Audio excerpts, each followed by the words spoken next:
Dr. Sarah Mitchell's scalpel froze mid-incision, her breath catching as something glinted impossibly beneath the tumor's surface. The operating room fell into stunned silence. This wasn't cancer, it was something that defied 30 years of surgical experience. The surgical nurse stepped backward, instruments clattering to the floor. A resident's sharp intake echoed through the sterile air as the heart monitor's steady beeping seemed to grow louder in the sudden hush.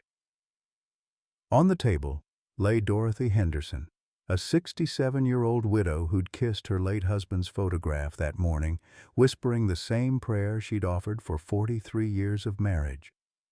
Now she slept peacefully, unaware that her simple shoulder pain had revealed something that would shatter everything she believed about love and loss.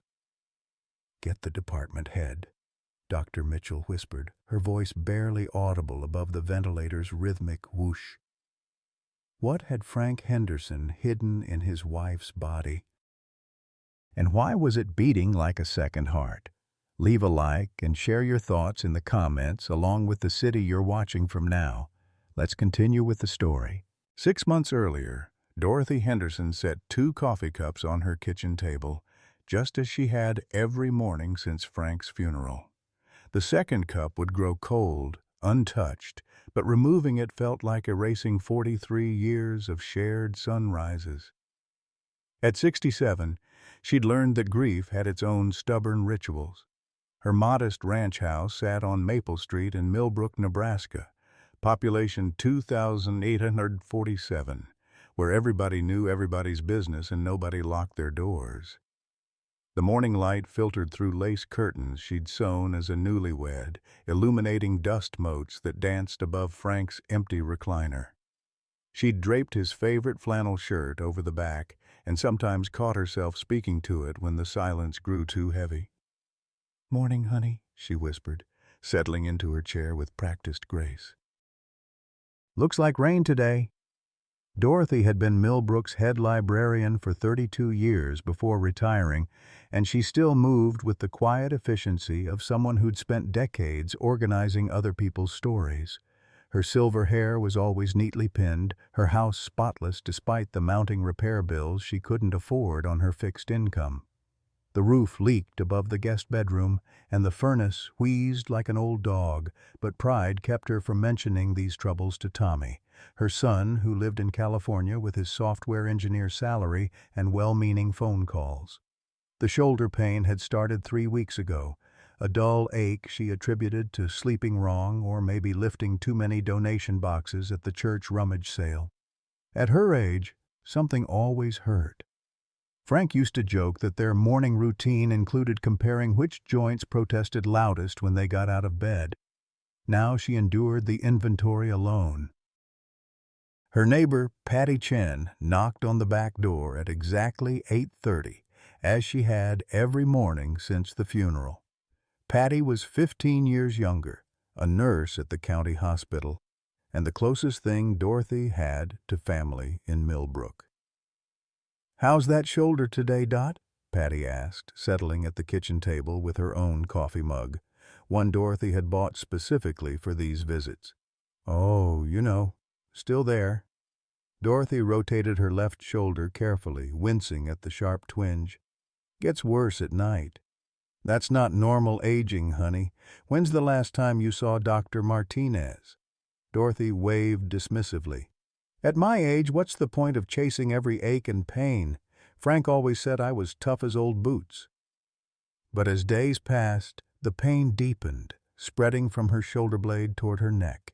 She found herself favoring her right arm, struggling to reach items on high shelves at the grocery store. Mrs. Patterson from the church auxiliary noticed her grimacing during Sunday service, and Reverend Morrison made a point of asking how she was managing. The lump appeared gradually, a small hardness beneath her shoulder blade that she discovered while showering. It felt different from the soft tissue around it, denser, almost warm to the touch. Still, Dorothy Henderson had survived the Great Recession, raised a son through his rebellious years, and nursed Frank through his final illness.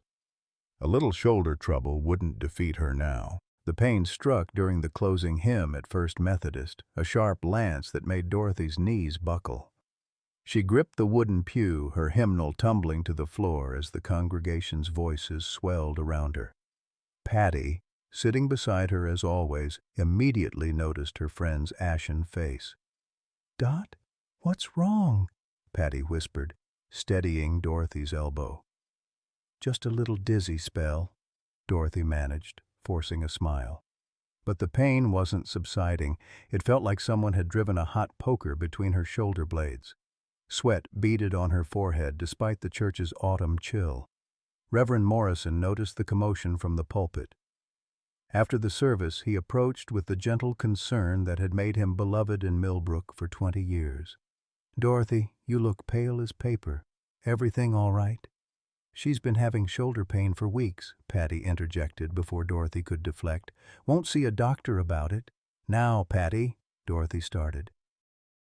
"Don't now, Patty me. That lump is getting bigger, and you know it." The word lump seemed to echo in the emptying sanctuary.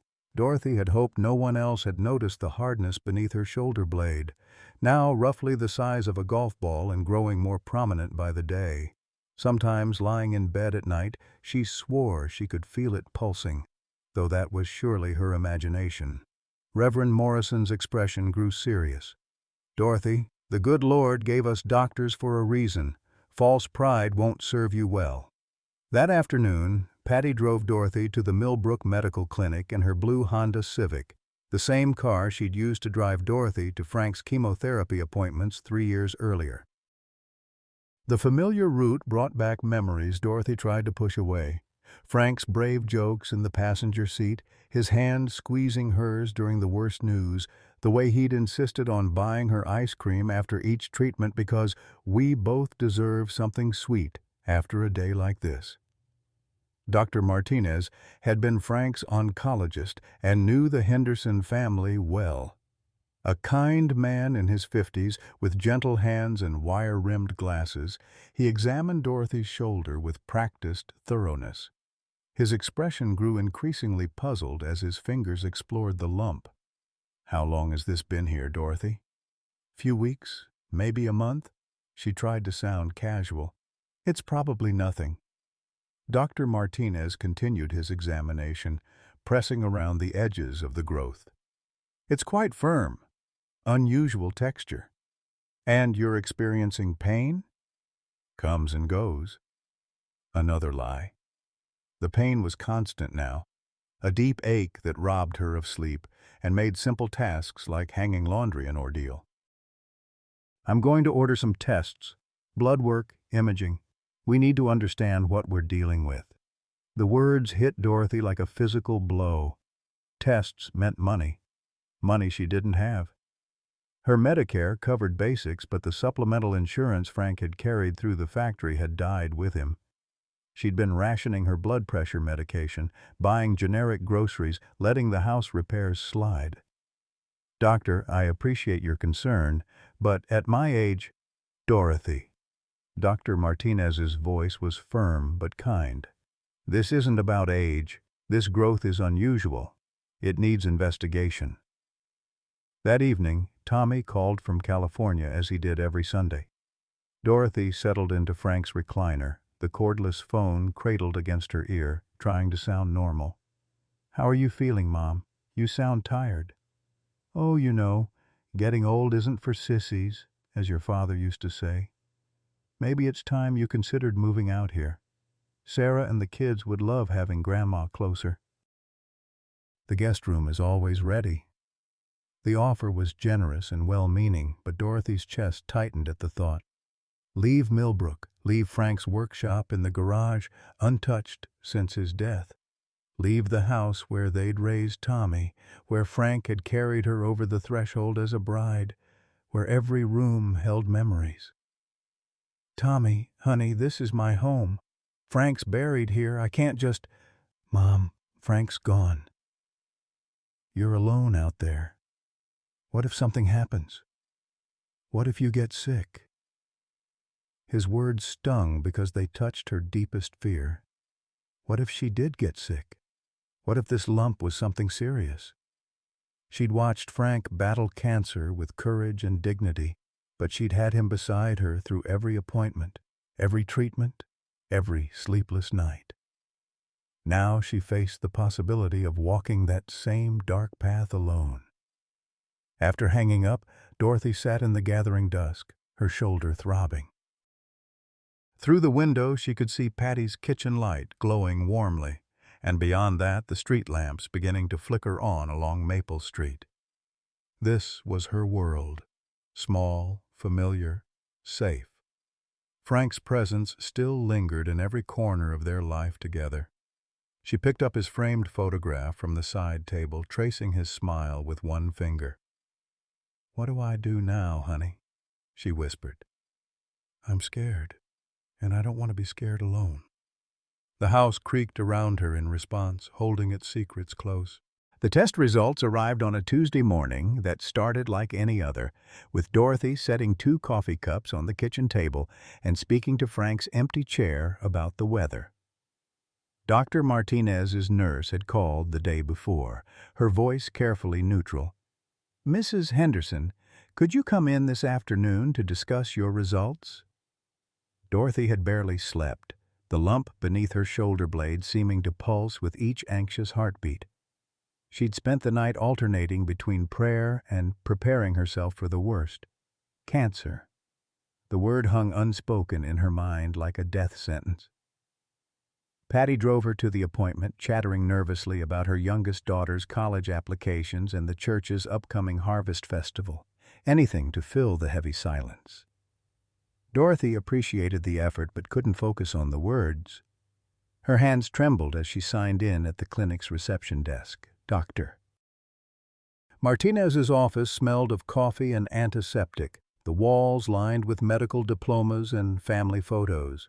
He gestured for Dorothy to sit, then settled behind his desk with a manila folder that seemed to weigh 1,000 pounds. "Dorothy, I've reviewed your test results with 2 colleagues, and I'll be honest with you. We're puzzled." The word puzzled wasn't what she'd expected. Not cancer, not terminal, not 6 months to live. Puzzled. "The blood work shows some inflammation markers, but nothing consistent with malignancy. The ultrasound reveals a dense mass, but the texture is unlike anything I've encountered in 30 years of practice."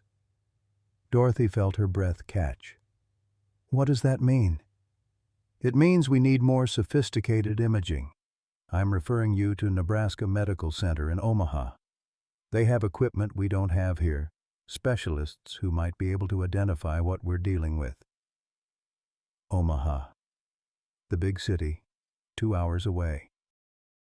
Dorothy hadn't left Millbrook in over a year, not since Frank's funeral when Tommy had flown in and insisted on handling all the arrangements. The thought of navigating a huge hospital, dealing with specialists who didn't know her or Frank, filled her with dread. "Doctor, I can't afford—" "Let's worry about treatment options after we have a diagnosis.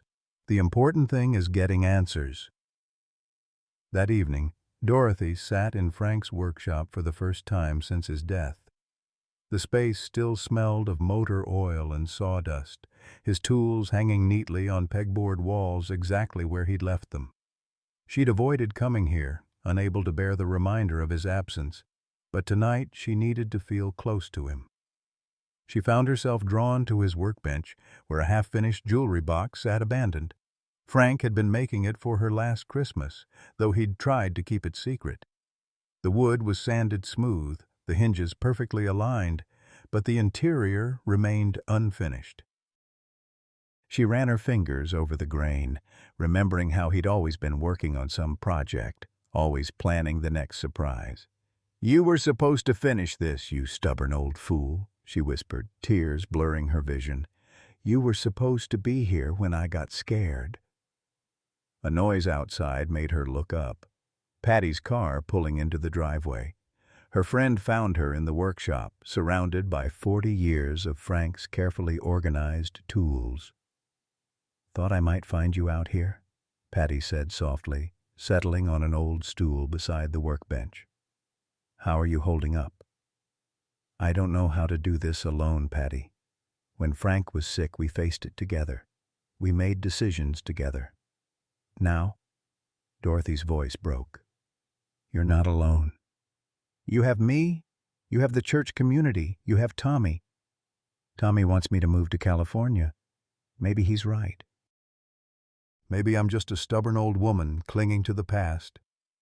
Patty was quiet for a long moment, studying the unfinished jewelry box. You know what Frank would say? Dorothy managed a watery smile. What? He'd say, Dorothy Mae Henderson, you're the strongest woman I know, and you'll figure this out just like you always do. Patty's voice carried Frank's cadence perfectly, making Dorothy laugh despite her tears. He would say that, wouldn't he? He'd also say that running away to California won't solve anything. This is your home, Dot. Your life is here. Don't let fear make decisions for you. 2 weeks later, Dorothy found herself in the passenger seat of Patty's Honda, watching the familiar Nebraska landscape roll past as they drove toward Omaha. The appointment at Nebraska Medical Center was scheduled for 10 a.m., and Dorothy had barely eaten breakfast, her stomach churning with anxiety. The hospital was overwhelming, a massive complex of glass and steel that made the Millbrook Clinic look like a country store. Dorothy clutched her purse tightly as they navigated the maze of corridors, following signs to the oncology department. The words still made her flinch. Dr. Sarah Mitchell was younger than Dr. Martinez, probably in her mid-40s, with kind eyes and an efficient manner. She reviewed Dorothy's file while they waited in an examination room that smelled of floor wax and fear. Mrs. Henderson, I've studied your imaging results and I agree with Dr. Martinez. This is unusual. The mass appears to have a very specific density, almost crystalline in structure. I'd like to schedule you for an MRI and possibly a biopsy. Crystalline? Dorothy repeated the unfamiliar word. Hard to explain without better imaging. But I want you to know that based on everything we've seen so far, this doesn't present like a typical malignancy. For the first time in weeks, Dorothy felt a spark of hope. Maybe this wasn't the death sentence she'd imagined. Maybe Frank's stubborn optimism, which had sustained them through so many challenges, might see her through one more. When can we do these tests? She asked, surprising herself with her resolve. How about next week? Dorothy nodded, squeezing Patty's hand. Whatever was growing beneath her shoulder blade, she would face it head-on, just like Frank would have wanted. The MRI results left Dr. Mitchell and her colleagues scratching their heads in bewilderment. Dorothy sat in the consultation room 3 days later, Patty beside her for moral support, while the young oncologist spread images across a light board like pieces of an impossible puzzle. Mrs. Henderson, in 20 years of practice, I've never seen anything quite like this. Dr. Mitchell began, her voice carefully measured. The mass isn't cancerous. We can confirm that definitively, but its composition is extraordinary. The density readings suggest something almost mineral-like embedded within organic tissue. Dorothy stared at the ghostly images of her own body, the mysterious lump appearing as a bright white spot against the gray shadows of muscle and bone. What does that mean for me, doctor? The good news is that it's not malignant. The concerning news is that it's growing rapidly and beginning to press against nerve clusters. That's why your pain has been increasing. Patty leaned forward in her chair. What are the treatment options? Surgery is our best recommendation. We need to remove it before it causes permanent nerve damage, but I'll be honest, we're not entirely sure what we'll find when we open you up. The word surgery hit Dorothy like a physical blow. Frank had undergone 3 surgeries during his cancer treatment, each one leaving him weaker, more fragile. She remembered holding his hand in recovery rooms that smelled of bleach and broken promises, watching machines monitor his vital signs while she prayed to a God who seemed increasingly distant. How much will it cost? The question slipped out before she could stop herself, and she felt her cheeks burn with embarrassment. Dr. Mitchell's expression softened. Let's worry about your insurance coverage after we schedule the procedure. Our financial counselor can work with you on payment plans if needed." That evening, Dorothy called Tommy from her kitchen, the same spot where she'd received the news of Frank's diagnosis 3 years earlier. Her son's voice crackled through the phone connection from California, concern evident despite the distance. "Mom, you need to have the surgery. Don't worry about the money. Sarah and I can help with whatever insurance doesn't cover." "Tommy, I can't ask you to." "You're not asking. I'm offering. This is what family does." Dorothy twisted the phone cord between her fingers, a habit left over from decades of kitchen conversations. "The doctor says they don't know exactly what they'll find. What if something goes wrong? Then we'll deal with it together.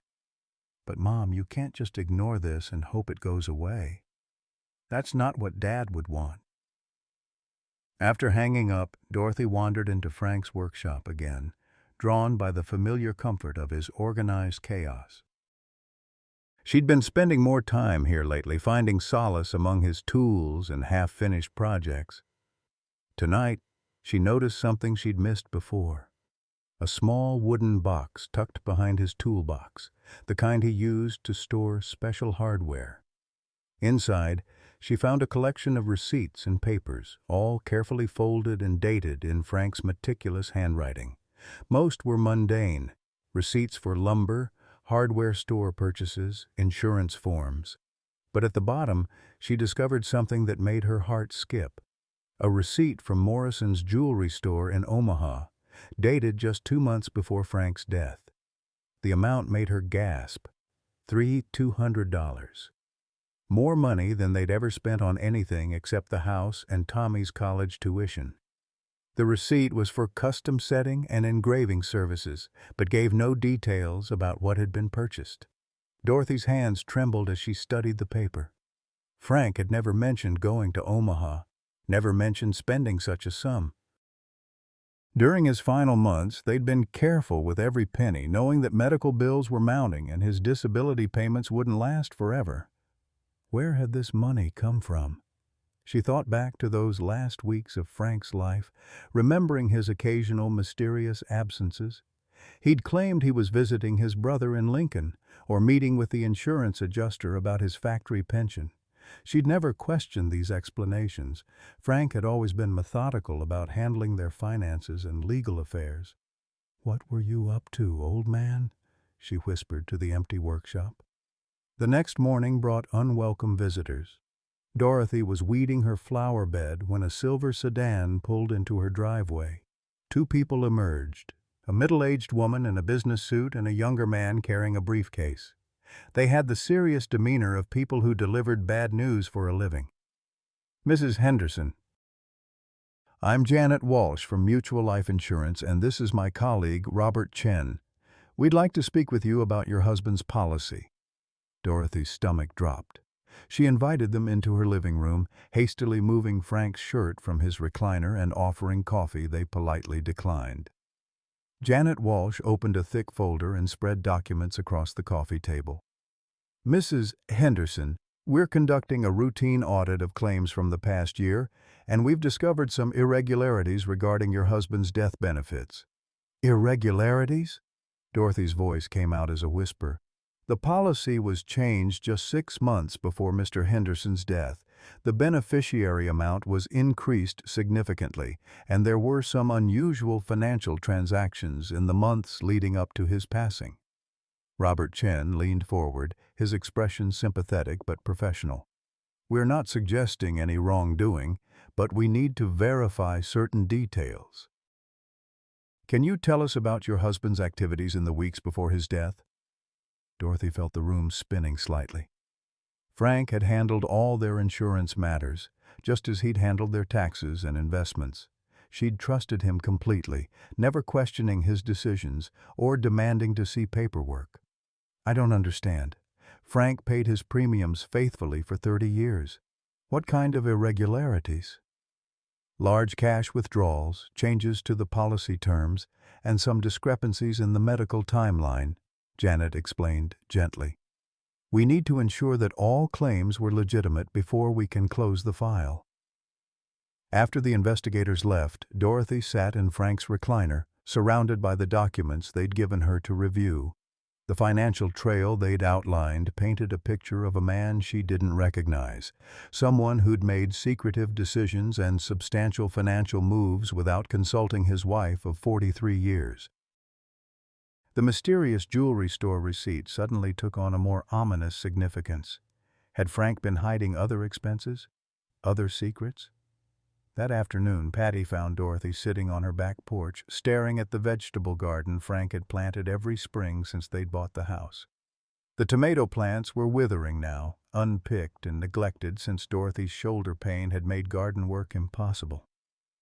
"The insurance people were here," Dorothy said without preamble. "They think Frank might have been hiding something." Patty settled into the chair beside her, the same spot where Frank used to sit with his evening beer and talk about his day at the factory. "What kind of something?" "Money. Changes to his life insurance. Purchases I didn't know about." Dorothy handed her the jewelry store receipt.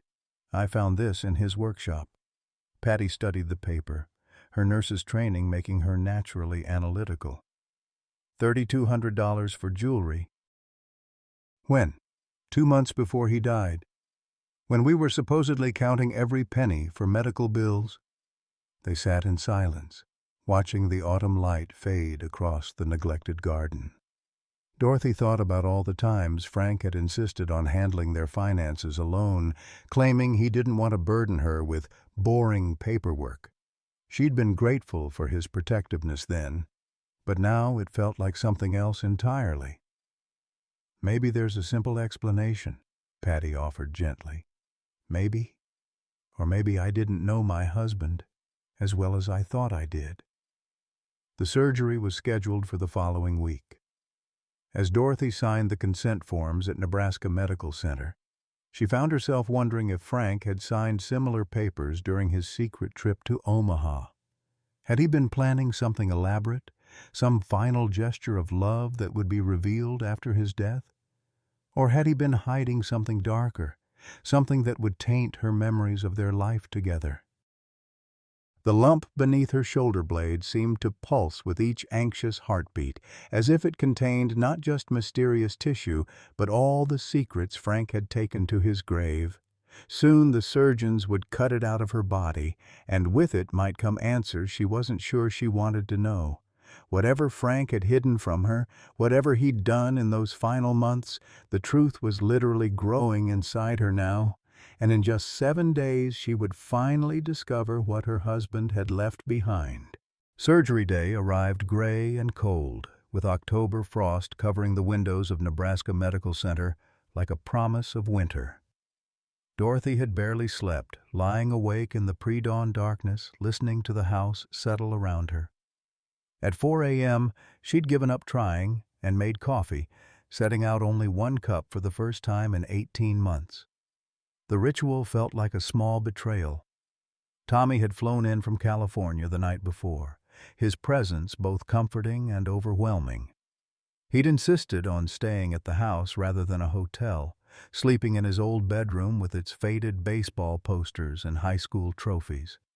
At breakfast, he'd hovered anxiously while Dorothy picked at her toast, her stomach too knotted for food. "You don't have to do this alone, Mom," he'd said for the 10th time. "I'm here now." But Dorothy felt profoundly alone, despite the kitchen full of people. Patty had arrived at dawn with homemade muffins and nervous chatter. Reverend Morrison had stopped by to offer prayers and reassurance. Mrs. Patterson from the church auxiliary had called twice to confirm she'd organized a prayer chain. Yet none of their kindness could touch the cold fear that had settled in Dorothy's chest like a stone. The pre-surgical preparation felt like preparing for execution. Dorothy changed into the hospital gown that gaped embarrassingly at the back, submitted to blood draws and IV insertion, answered the same questions from 3 different nurses. Her shoulder throbbed with each movement, the mysterious lump seeming to pulse with anticipation. Dr. Mitchell appeared in pre-op, her surgical scrubs crisp and professional. "How are you feeling, Mrs. Henderson?" "Like I'm about to find out something I might not want to know," Dorothy answered honestly. The doctor's expression grew thoughtful. Sometimes the unknown is scarier than the reality. Whatever we find in there, we'll deal with it together. Doctor, Dorothy hesitated, then plunged ahead. The insurance investigators think my husband might have hidden something from me. Could this lump be connected to something he did? Dr. Mitchell frowned. What do you mean? I don't know. I just have this feeling that Frank planned something, arranged something. The timing seems too coincidental. Mrs. Henderson, I can assure you that what we're about to remove didn't appear overnight. This growth has been developing for months, possibly longer. Whatever your husband may have been involved in, I don't see how it could be related to your medical condition. But as they wheeled Dorothy toward the operating room, she couldn't shake the feeling that Frank's secrets and her mysterious illness were somehow connected. The ceiling tiles blurred past as the gurney moved through corridors that smelled of antiseptic and fear. Her last conscious thought was of Frank's hands working in his garage workshop, always building something, always planning ahead. In the waiting room, Tommy paced like a caged animal while Patty knitted nervously in an uncomfortable chair. The surgery was supposed to take 2 hours. They'd been waiting for 3. Should it be taking this long? Tommy asked, for the 5th time. Patty looked up from her needles. These things always take longer than expected. The doctors are being thorough. But privately, she shared Tommy's concern. Dr. Mitchell had seemed confident that this would be a straightforward procedure. Remove the mass, send it for pathology, close up the incision. The extended time suggested complications. At 2:30 p.m., Dr. Mitchell finally appeared in the waiting room, still wearing her surgical scrubs. Her expression was unlike anything Tommy or Patty had seen before, a mixture of confusion, amazement, and something that might have been fear.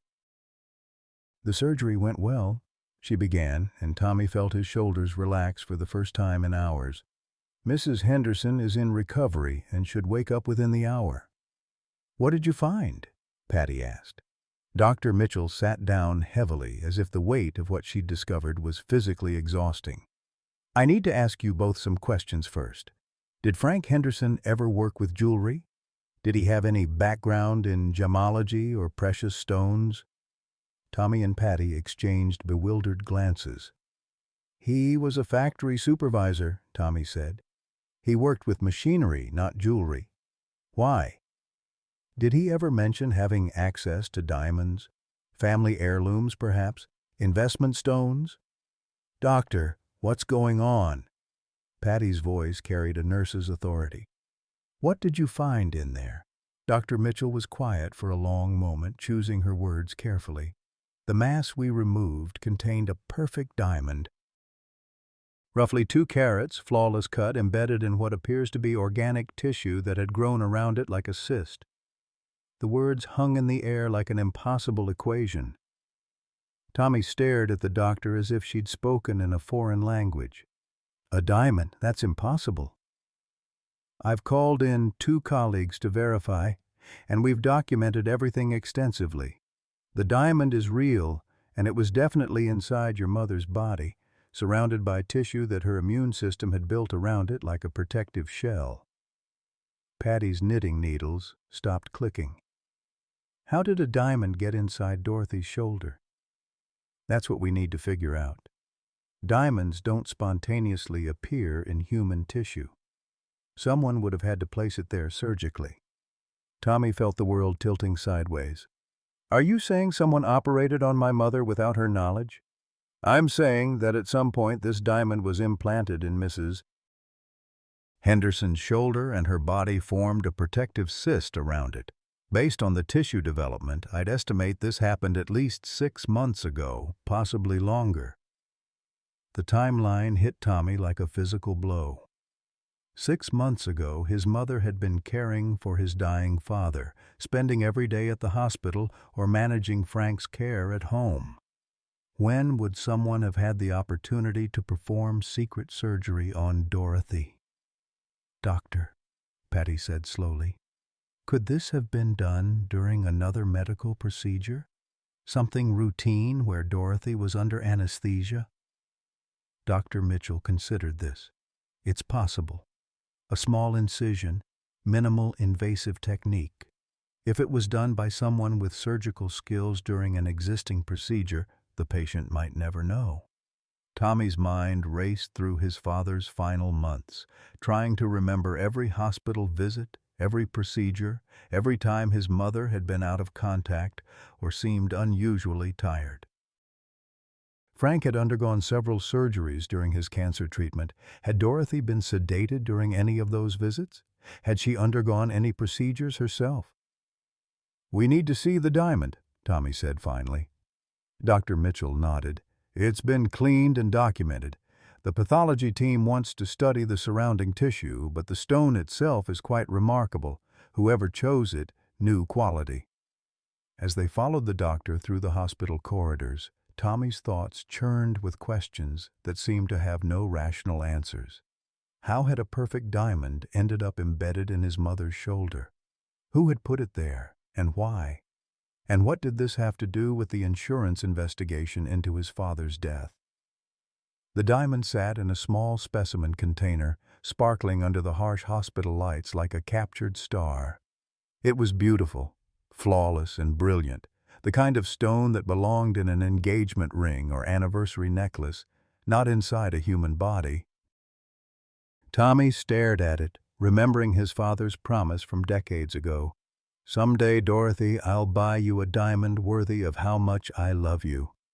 Had Frank finally kept that promise in the most impossible way imaginable? Dorothy woke to the sound of machines beeping and the antiseptic smell that had haunted her dreams during Frank's final months. Her shoulder felt strangely light, as if a weight she'd carried for months had finally been lifted. Through the fog of anesthesia, she could hear voices, Tommy's worried tenor and Patty's reassuring murmur, but the words seemed to float just beyond her understanding. "Mom, can you hear me?" Tommy's face appeared above her, his features tight with concern and something else she couldn't quite identify. Fear? Confusion? Did they get it out? Dorothy's voice came out as a whisper, her throat dry from the breathing tube. "They got it out," Patty confirmed, appearing beside Tommy with a cup of ice chips. "How do you feel?" Dorothy took inventory of her body. The constant ache that had plagued her for months was gone, replaced by the sharp but manageable pain of surgical incision. But there was something in their expressions that made her stomach clench with apprehension. "What aren't you telling me?" Tommy and Patty exchanged a look that confirmed her fears. Something was wrong. Not medically wrong, but wrong in a way that defied explanation. "Mom, we need to talk about what the doctors found," Tommy began carefully. "It wasn't what anyone expected." Dr. Mitchell appeared at the foot of her bed, still wearing surgical scrubs and carrying a manila folder that seemed to weigh more than it should. Her expression was professional but troubled, like someone who'd discovered something that challenged everything she thought she knew about medicine. "Mrs. Henderson, the surgery went perfectly. The mass has been completely removed, and I don't anticipate any complications. However, what we found inside the growth was unusual." Dorothy struggled to sit up, wincing at the pull of stitches. "Unusual how?" "We found a diamond, Mrs. Henderson." A perfect 2-carat diamond embedded in organic tissue that your body had grown around it. The words hit Dorothy like a physical blow. "A diamond?" The room seemed to spin slightly, and she gripped the bed rails to steady herself. "That's impossible." "I thought so too," Dr. Mitchell said gently, "but we verified it with multiple specialists. The diamond is real, and it was definitely inside your body." Dorothy's mind reeled. A diamond in her shoulder. How could such a thing happen? She thought of Frank's mysterious receipt from Morrison's jewelry store, the $3,200 purchase just months before his death. Had he somehow... "Could someone have put it there without my knowledge?" she asked, her voice barely audible.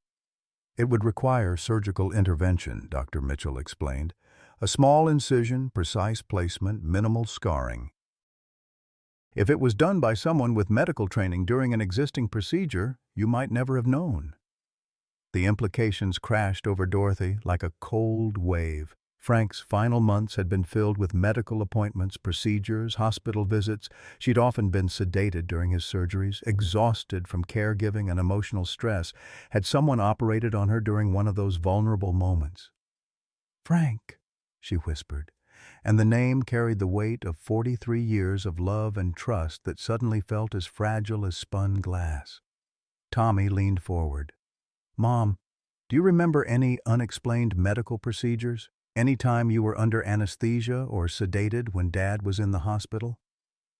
Dorothy closed her eyes, forcing herself to think through the fog of grief and medication. Frank's cancer treatment had been a blur of appointments, each day blending into the next in an endless cycle of hope and despair. But there had been one day, near the end, when she'd woken up in a hospital chair feeling groggy and disoriented. "There was one afternoon," she said slowly. "Frank was having surgery to remove a tumor, and I was waiting in the family lounge. I remember feeling dizzy, and a nurse said I should lie down. She gave me something for anxiety, said it would help me rest while I waited." "How long were you sedated?" Dr. Mitchell asked. "I don't know. When I woke up, Frank's surgery was over. I assumed I'd just been sleeping, but I felt strange, disoriented. My shoulder was sore, but I thought it was from sleeping in an uncomfortable position." The pieces of the puzzle were forming a picture Dorothy didn't want to see. Frank, desperate to give her the diamond he'd promised decades ago. A back-alley surgeon willing to perform an illegal procedure. A wife, sedated and unaware while precious stones were hidden inside her body like some twisted treasure map. "But why?" she asked, tears beginning to blur her vision. "Why would he do something so dangerous, so crazy?" Tommy reached for her hand, his own fingers trembling. "Maybe he was dying and wanted to make sure you had something valuable, something the insurance investigators couldn't touch. Or maybe he was hiding assets," Patty said quietly, voicing what they were all thinking. "If there were questions about his insurance claim, if he'd done something illegal, he might have wanted to protect the diamond from being seized." The room fell silent, except for the steady beeping of monitors. Dorothy stared at the ceiling tiles, trying to reconcile the man she'd loved for over 4 decades with someone capable of such deception. Frank had always been protective, sometimes to a fault, but having her secretly operated on, hiding a diamond inside her body without her consent? "I want to see it," she said finally. Dr. Mitchell produced a small container from her folder. Inside, nestled in medical gauze, was the most beautiful diamond Dorothy had ever seen. It caught the fluorescent light and threw rainbows across the white hospital walls, a perfect crystal that should have been adorning her finger, not hidden inside her shoulder like a guilty secret. "It's gorgeous," Patty breathed. Dorothy couldn't speak. The diamond was everything Frank had promised her when they were young and poor and dreaming of better things.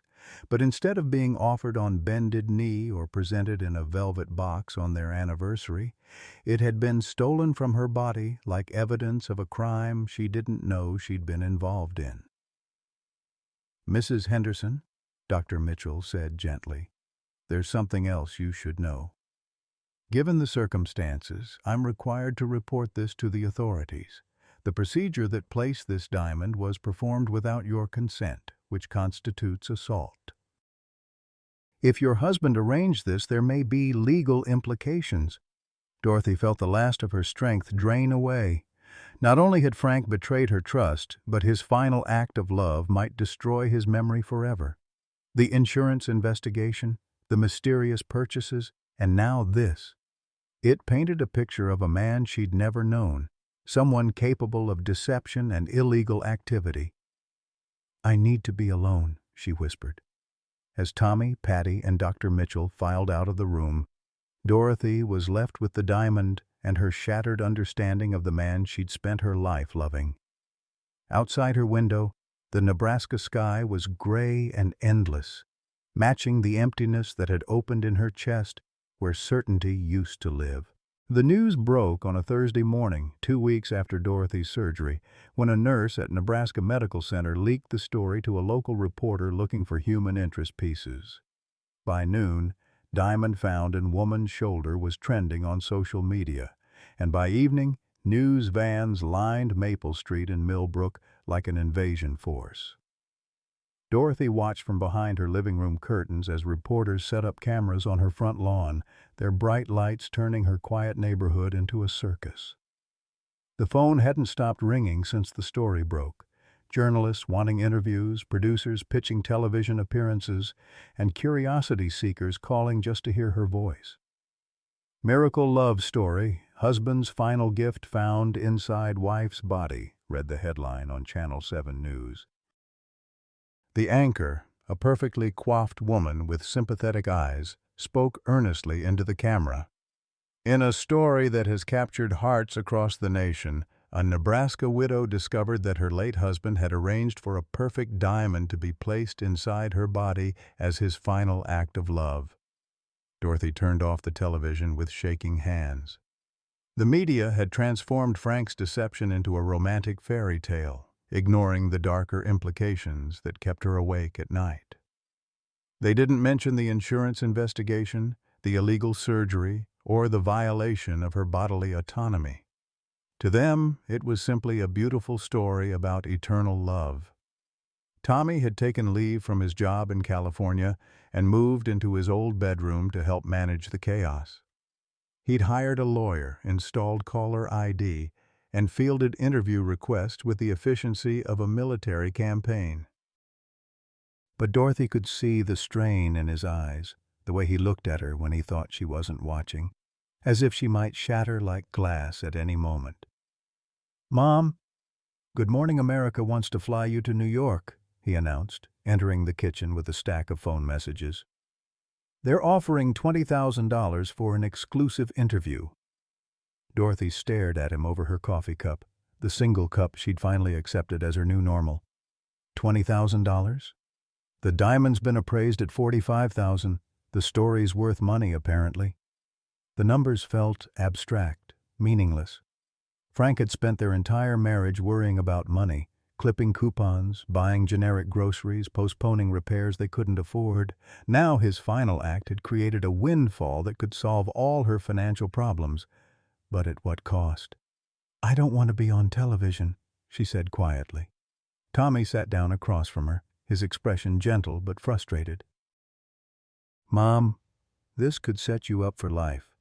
You wouldn't have to worry about medical bills or house repairs ever again. I don't want to profit from Frank's lies." The word lies hung between them like an accusation. It was the first time Dorothy had spoken so bluntly about Frank's deception, and she could see it hurt Tommy. Despite everything, he still wanted to believe his father had acted out of love rather than desperation or greed. Patty arrived at 10 o'clock as she had every morning since the media circus began. She brought groceries and gossip from town, her presence a small island of normalcy in Dorothy's disrupted world. "Mrs. Patterson thinks you should write a book," Patty announced, unpacking milk and bread. "She says Oprah would love your story." "What story? That I was married to a man who had me secretly operated on without my consent?" Patty paused in her unpacking. "The story about love surviving death. About a man so devoted to his wife that he found a way to give her the diamond he'd always promised. By violating my body, by making medical decisions for me while I was unconscious. Maybe. Or maybe he was dying and desperate and trying to protect something valuable for you. Maybe the story isn't as simple as it seems." Dorothy appreciated Patty's loyalty, but she couldn't share her friend's romantic interpretation.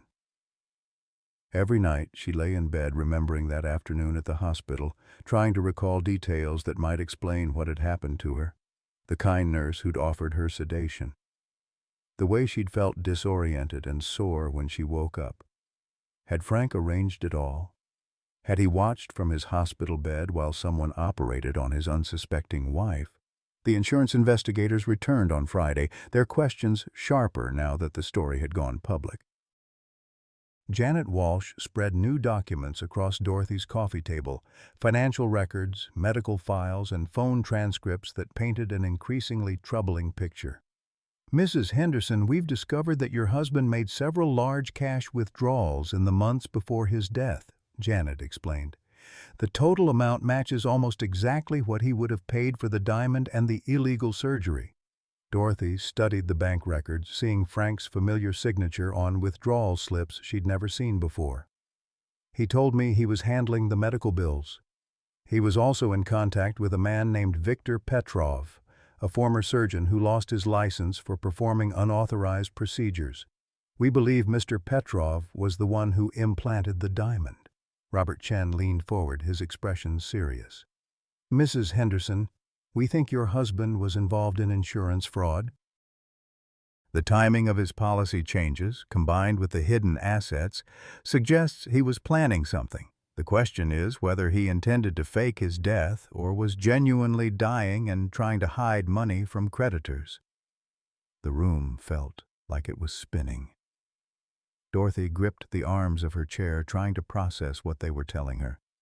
Frank, her gentle, methodical Frank, involved with criminals, planning insurance fraud. "What does this mean for me?" she asked. "If we can prove fraud, the insurance company could demand repayment of death benefits. You might also face charges as an accessory, though your obvious lack of knowledge would likely protect you." After the investigators left, Dorothy sat alone in her living room, surrounded by the debris of her shattered understanding. Outside, the reporters continued their vigil, occasionally knocking on her door or shouting questions through the windows. Inside, the house felt hollow, as if Frank's betrayal had sucked the life out of everything they'd built together. Tommy found her there an hour later, still sitting in the same chair, staring at the wall where Frank's photograph had hung. She'd taken it down the day before, unable to bear looking at his smiling face while learning the depth of his deception. "Mom, we need to talk about next steps," he said gently. "The lawyer thinks we should cooperate fully with the investigation, show that you were an innocent victim in whatever Dad was planning." "Victim," Dorothy repeated the word, tasting its bitterness. 43 years of marriage, and I end up being his victim. Maybe he was trying to protect you.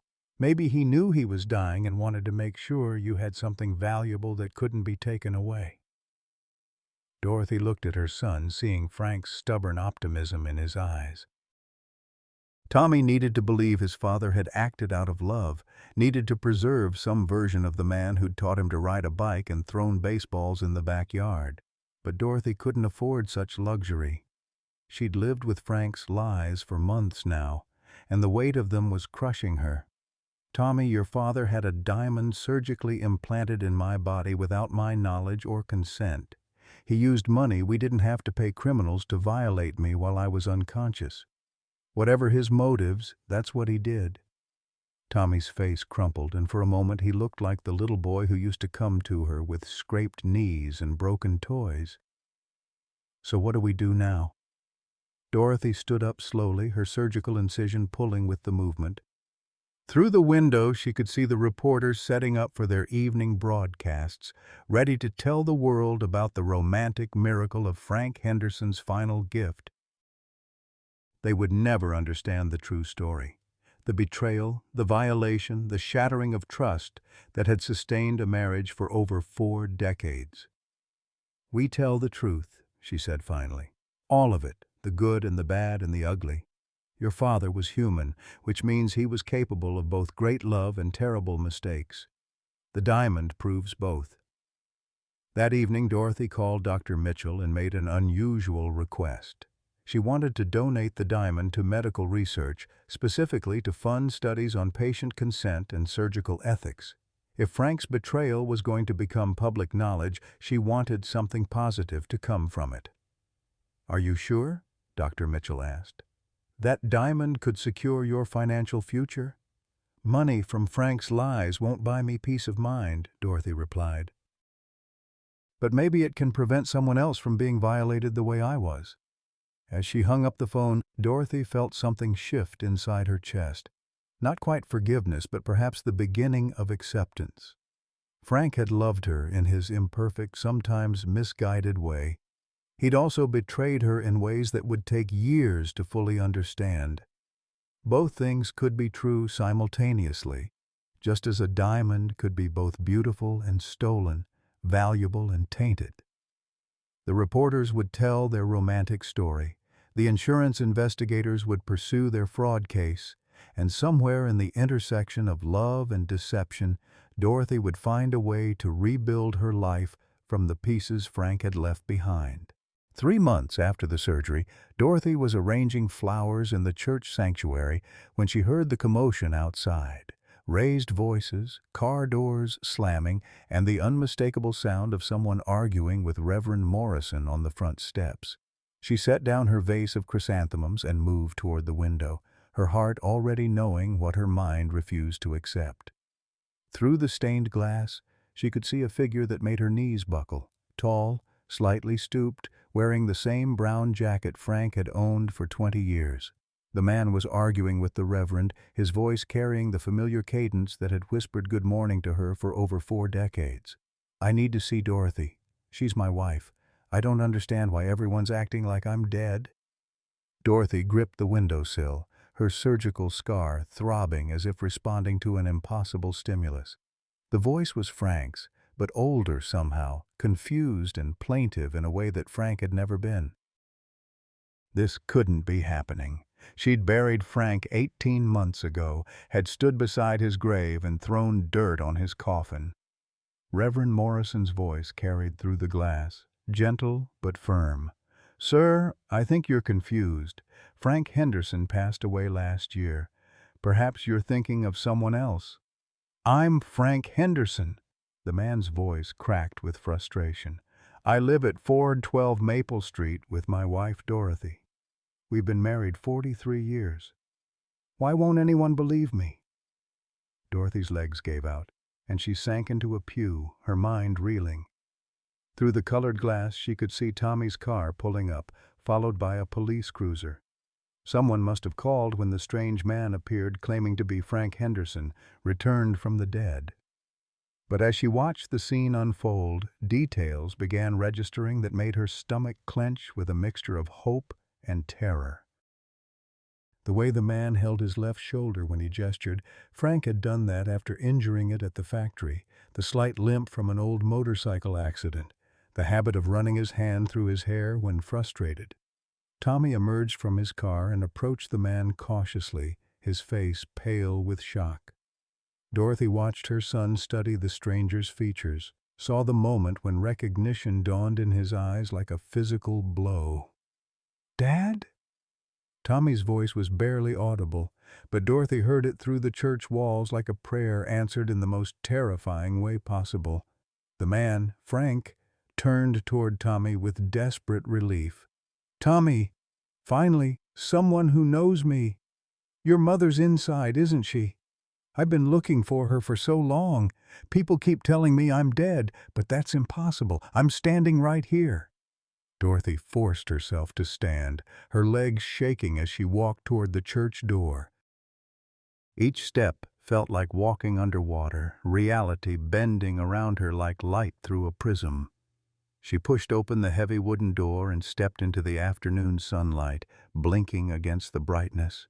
Frank stood 20 feet away, older than she remembered, his hair completely gray now, and his face marked by lines that spoke of hardship and confusion.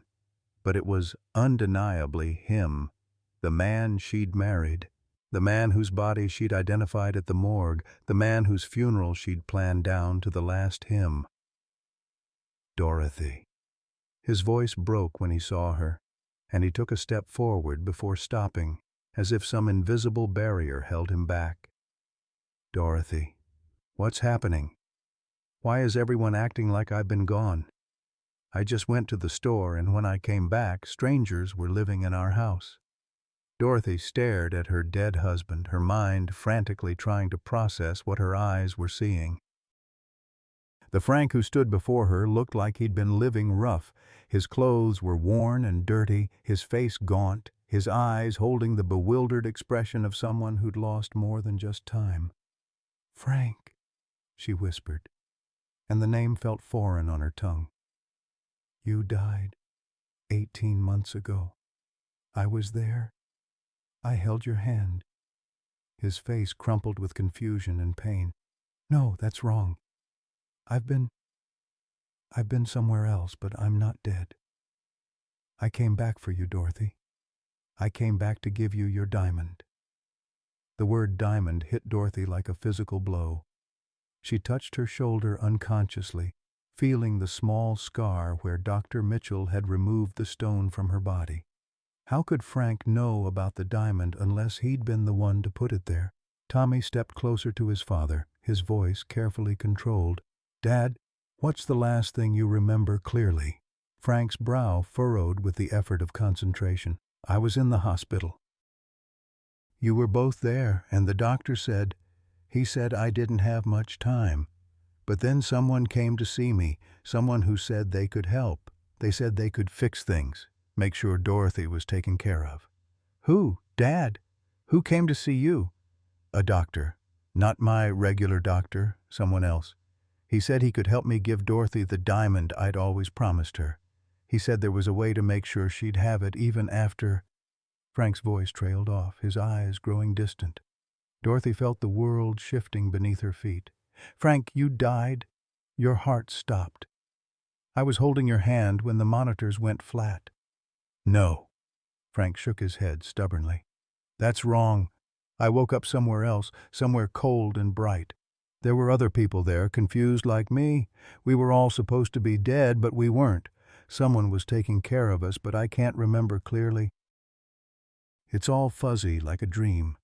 Reverend Morrison approached cautiously, his face grave with concern. "Frank, son, I performed your funeral service. Your body was in that casket." "Then whose body was it?" Frank's voice rose with panic. "If I'm alive, who did you bury?" The question hung in the air like an accusation. Dorothy thought about the closed casket service, about how the funeral director had gently discouraged her from viewing the body one final time. At the time, she'd assumed it was because Frank's final days had been difficult, that he wouldn't want her to remember him that way. Police Officer Martinez, whom Dorothy had known since he was Tommy's classmate, stepped forward with professional caution.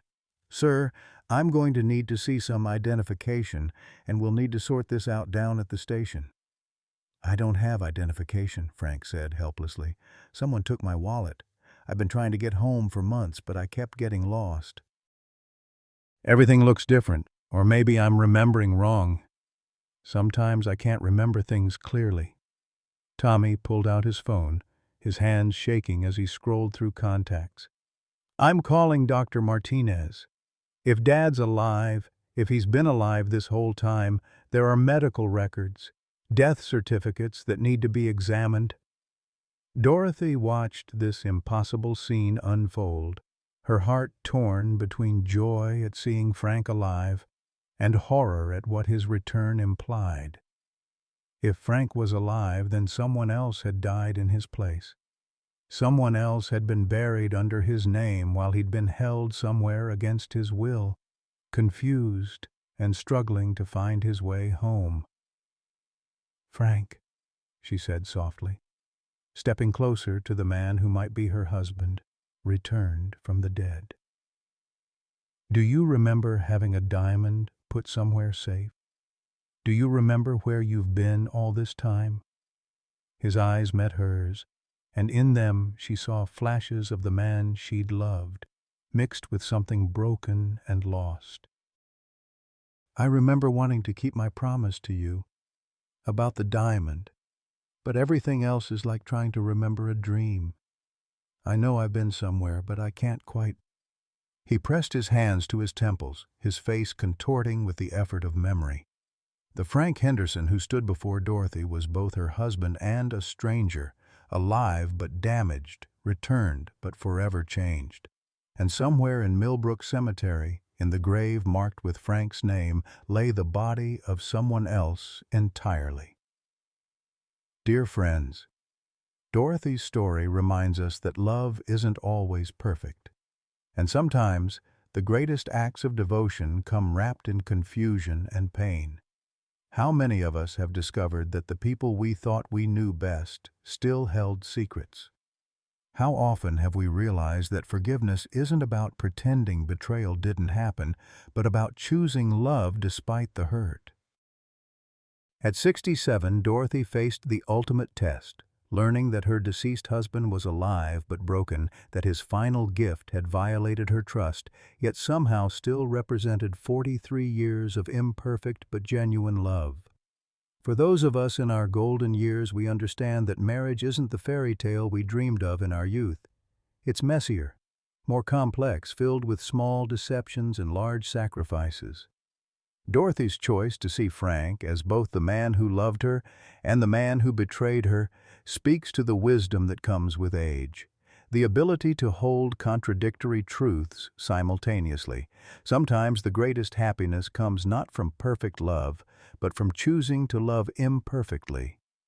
What secrets have you forgiven in your relationships? How do you balance love with betrayal in your own life? Share your thoughts below. Your wisdom matters. Dorothy stared at the man claiming to be her husband, her mind struggling to reconcile 18 months of grief with the impossible reality standing before her. Frank looked older, confused, and somehow diminished, but his eyes still held that familiar, stubborn warmth that had sustained her through 4 decades of marriage. "I need to understand what happened," she said finally, her voice steady despite the chaos in her heart. "Frank, where have you been? Who took care of you? And how are you here when I buried you?" Frank's face contorted with the effort of remembering.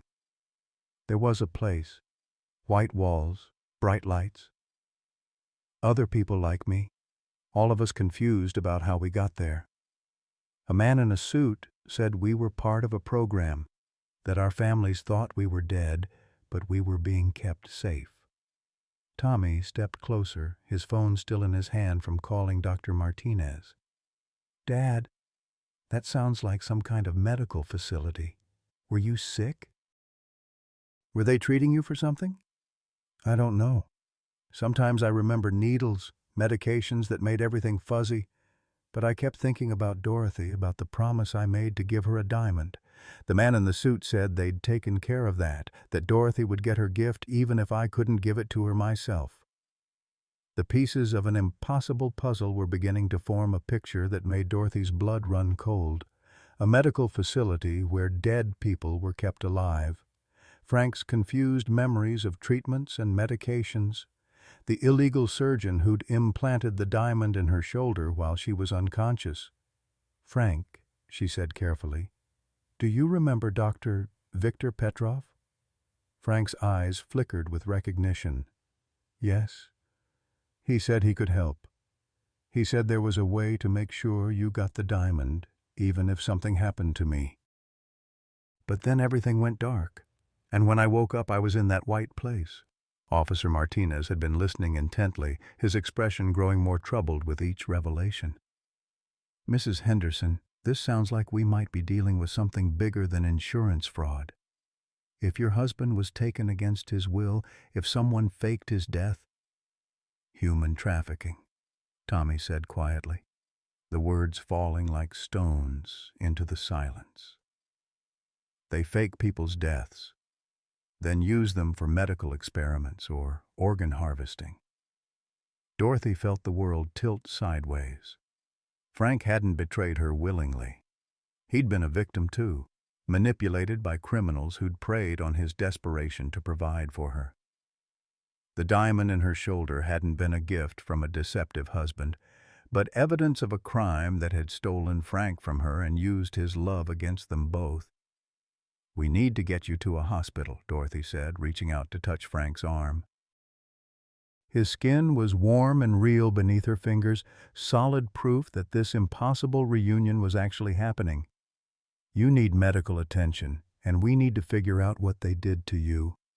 Frank looked down at her hand on his arm, then up at her face with an expression of profound relief. "You believe me? You believe I'm really here?" "I believe you, honey. I believe you've been through something terrible, and somehow you found your way back to me." The drive to Nebraska Medical Center felt like traveling through a dream. Dorothy sat in the back seat of Tommy's car with Frank, studying his profile in the late afternoon light.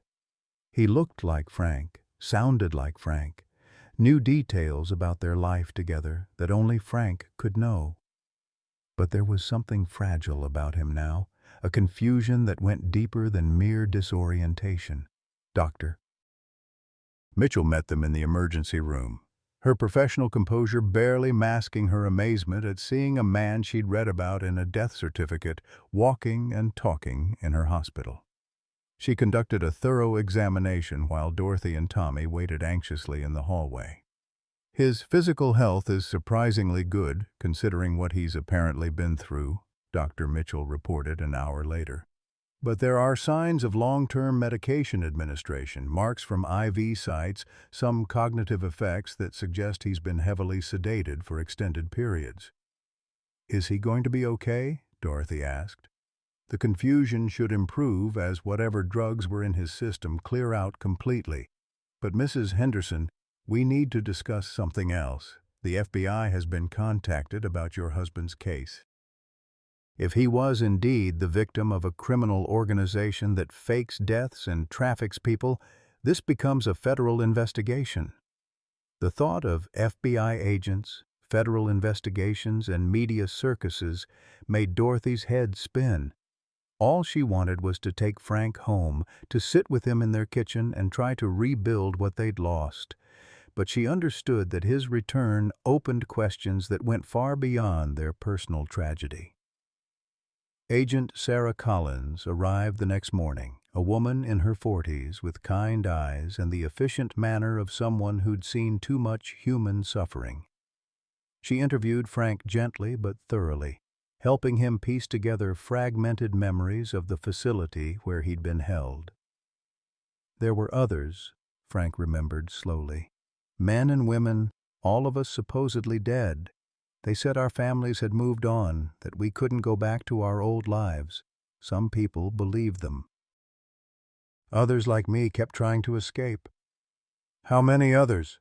Agent Collins asked. "Dozens, maybe more. They kept us in different sections, but sometimes I saw them in the hallways. One woman said she'd been there for 3 years. Her family thought she died in a car accident." Dorothy listened to Frank's testimony with growing horror. The man she'd loved had been trapped in a nightmare for 18 months, while she'd grieved his death and struggled with the aftermath of his supposed betrayal. The diamond that had been carved from her shoulder wasn't a romantic gesture gone wrong. It was evidence of a sophisticated criminal operation that used people's love against them. "What happens now?" Dorothy asked Agent Collins. "We'll need your husband's continued cooperation to build a case against this organization. His testimony could help us locate the facility and rescue other victims. But Mrs. Henderson, I need you to understand that this process could take years. Frank will need extensive therapy to deal with the trauma he's experienced, and there's no guarantee his memory will fully return." That evening, Dorothy sat beside Frank's hospital bed, holding his hand and watching him sleep. He looked peaceful now, younger somehow, as if being believed and protected had lifted a weight from his shoulders. But she knew their journey back to each other was just beginning. The Frank who'd returned to her was both the man she'd married and someone new, damaged by trauma, but still fundamentally the person who'd spent 43 years trying to keep his promises to her.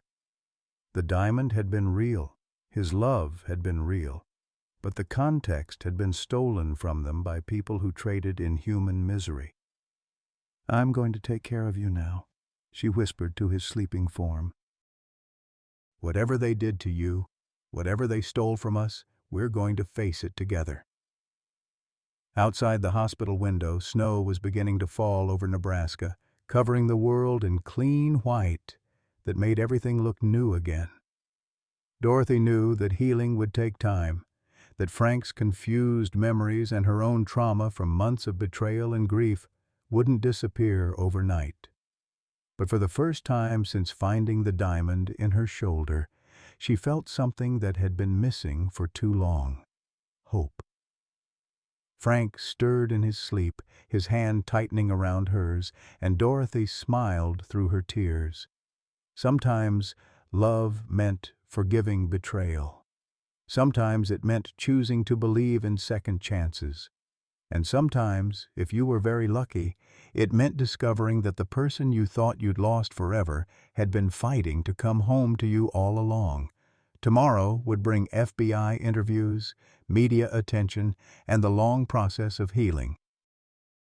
But tonight, Dorothy Henderson sat beside her husband's bed and remembered what it felt like to be grateful for imperfect, complicated, beautifully human love.